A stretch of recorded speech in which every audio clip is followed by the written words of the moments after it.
palagay ninyo? Hindi ba magandang ideya ang naisip ko para sa huling pagsusulit? Yan ang... Hindi to maaari.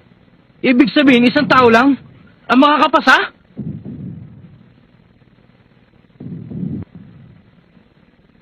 Ha? Tingnan mo! Ikaw ang una! Sisok ang iyong kalaban! Kurapika! Makinig ka, Kurapika. Gawin mo ang lahat ng iyong makakaya. Kung maaari lang sana, huwag mo nang patagalin taong yan. Nananalo ko. Dahil kailangan.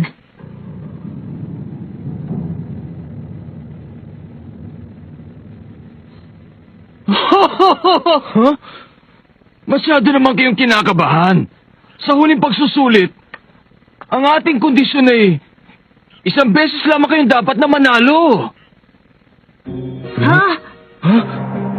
Sa madaling salita, sa tournament na ito, ang mananalo ay hindi lalabang muli at ang matatalo ay aangat sa itaas.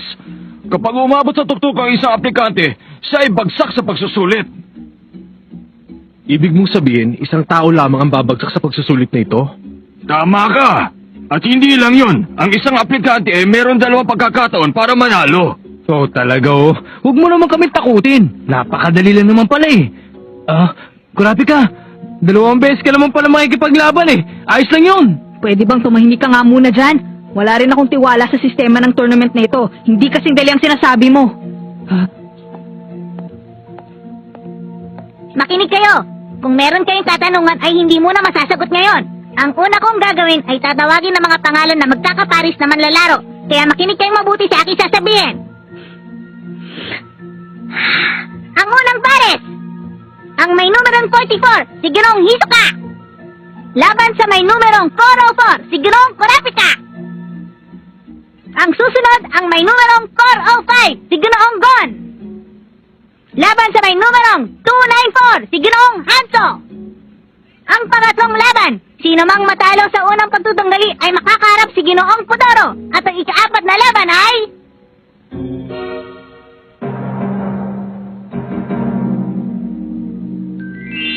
Ngayon ay maaari na kayong magtanong. Ang tanong ko, paano kung hindi patas sa magkatunggali? May katwiran ang tanong mo ah. Ang pagpiling ginawa ko sa tournament na ito ay depende doon sa naging resulta ng mga naunang pagsusulit.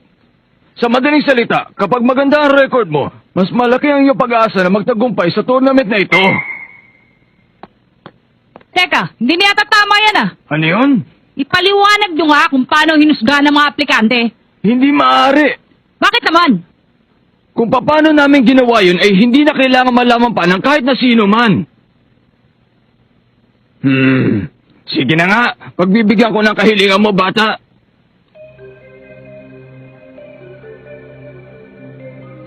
Ang pagdidesisyon na ginawa namin ay binubuo ng 3 bagay.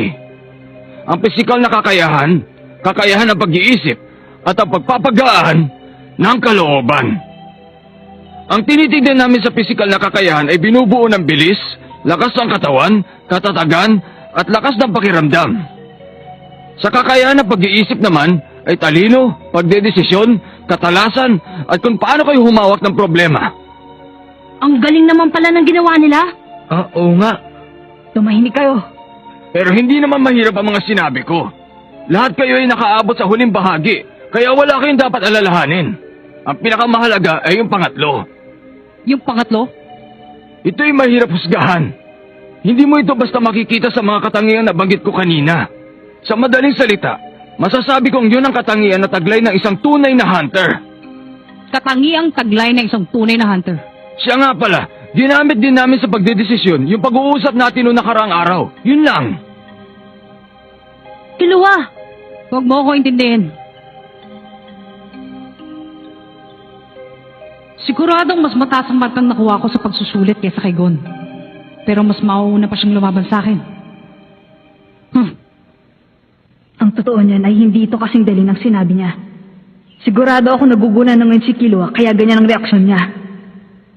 Kung meron pa kayong tanong, itaas lang ang kamay. Ako! Paano kami maglalaban? Meron po bang patakaran? Wala. Hindi rin kayo mahihirapan sa inyong pakikipaglaban. Maaari niyong gamitin ng kahit na anong armas na gusto niyo. Kapag sumuko na ang kalaban, panalo na kayo. Kaya lang, Kung tatapusin ninyo inyong kalaban, madidisqualify kayo ora mismo. Kapag nangyari yun, ang lahat ng kalahok ay makakapasa na kagad. Ibig sabihin, tapos na ang pagsusulit. Maliwanag ba? Isang tao lang mag-iisip na gumawa ng karahasan. Meron pa ba kayong katanungan? Sige po, Mr. Chairman, magsalita na kayo. Sige! Sa libo-libong aplikante na sumubok sa pagsusulit para maging hunter, kayo lamang ang nakarating sa bahaging ito. Para sa inyong siyam na aplikante umabot sa huling bahagi. Bilang chairman ng Hunter Association, binabati ko kayo. Isang laro na lamang ang dapat ninyong ipanalo. Sigurado magiging isa na kayo sa magigiting na hunter.